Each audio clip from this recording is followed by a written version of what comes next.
cà phê bà phải chăm muối và ta bỏ sao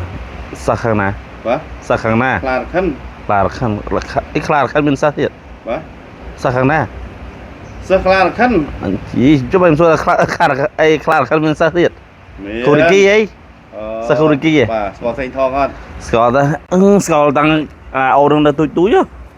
và score đó bây giờ là cô khơi là trồng ra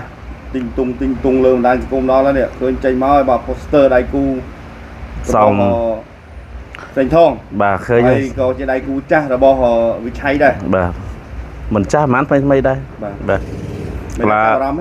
là khang bò tê lọ đáy là đại cu tây tạ lọp có đồ xong cháy cái lọ đáy kháng á lọ cả vài trên châu cả sầm róc châu từ thời bị cháy đua ba miền tham đó nè mà vì bị cháy khai bò cháy con ấy thế không bạn đua luônแต่ปลาเซนท้องชอบปลาได้chỉ cái nhẹ lo cho ngon hay cả là co sen thong đi để cái sen thong thọp hạt score điết hay tayประเภทมัดทุนđiết cô đi cả là co bò tê rụp nâng tiêm bay chạp bò chơi ở dưới hơi thôi là hai mục về để chạp bay chạp là tới pin hoặc là chạp có gì đây rồi có đồ buộc khăn này của đấy bỏ đi được chia rôm lại sẽ đánh cái rùm hà đăng này về nó bỏ khu xuống với nhau này ôm bỏ chơi lịch mùi điết anh nói cô đi cô vậy bây giờ rương bỏ chơi nó đôi bị tổ muốn được ban rồi xuôi đó này vâng bớt bỏ chơi vì chi chừng này nuôi nhị kê đôn ta bỏ mày dưới chỉ sẽ cứ cà đào điបាទវាជាការពីមុនយើងអត់មានសង្វៀនរបស់យើងអត់មានខ្សែទេយើងប្រើខ្សែគោបាទខ្សែគោហើយអំបោះឆៅហ្នឹងគឺសម្រាប់រុំវាយជាមួយគេថាគុណបុកតោយើងហ្នឹងពីមុនមកណាមានខមានបុកតោប្រើនៅលក្ខណៈហ្នឹងក្រោយមកសម័យជាង100ឆ្នាំមកនេះវិញគេចាប់ផ្ដើមអាប់ដេតទៅជារបស់ពួកកីឡាករមកពីបែកខាងអឺរ៉ុបមានកងបិទអាមេរិកាពីកាត់បន្ថយគ្រោះថ្នាក់អញ្ចឹងបើខ្ញុំថាអាកងចេញមករៀមហ្នឹងវាជាលក្ខណៈបោះទេបើអំបោះឆៅវាជាលក្ខណៈអត្តសញ្ញាណរបស់ខ្មែរយើងចំតួតែម្ដងបាទបងប្អូនខ្លះគាត់និយាយថាអ្នកវាយអំបោះឆៅហ្នឹងសិតលក្ខណៈថាអត់ហ៊ានវាយកងធំទេបើបានតែអំបោះឆៅទេពីដើមយើងចេះឮសូចាស់អត់ពោលទេគាត់ថា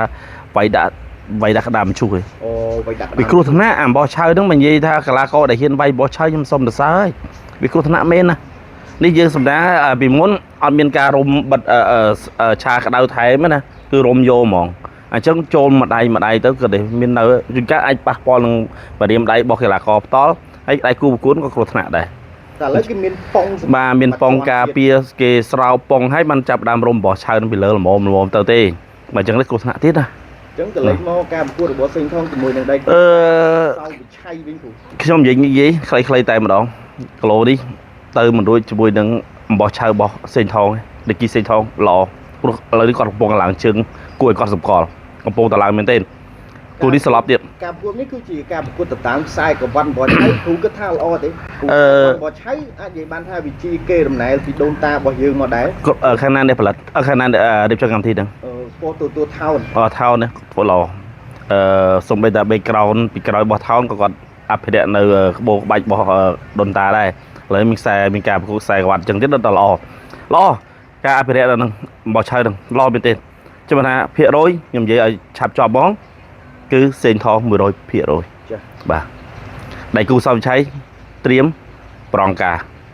បាទអរគុណបាទអរគុណ